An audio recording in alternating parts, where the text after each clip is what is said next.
الحمد لله رب العالمين الرحمن الرحيم مالك يوم الدين إياك نعبد وإياك نستعين اهدنا الصراط المستقيم صراط الذين أنعمت عليهم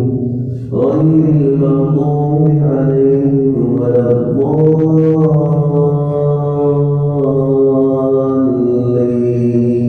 أرأيت الذي يكذب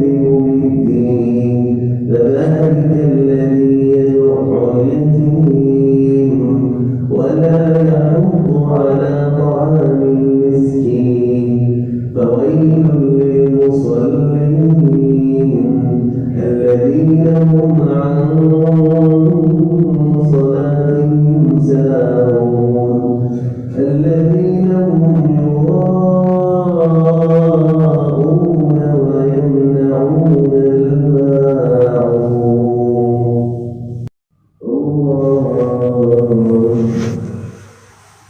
الحمد لله رب العالمين الرحمن الرحيم مالك يوم الدين إياك نعبد وإياك نستعين اهدنا الصراط المستقيم صراط الذين أنعمت عليهم غير المغضوب عليهم ولا الضالين إذا جاء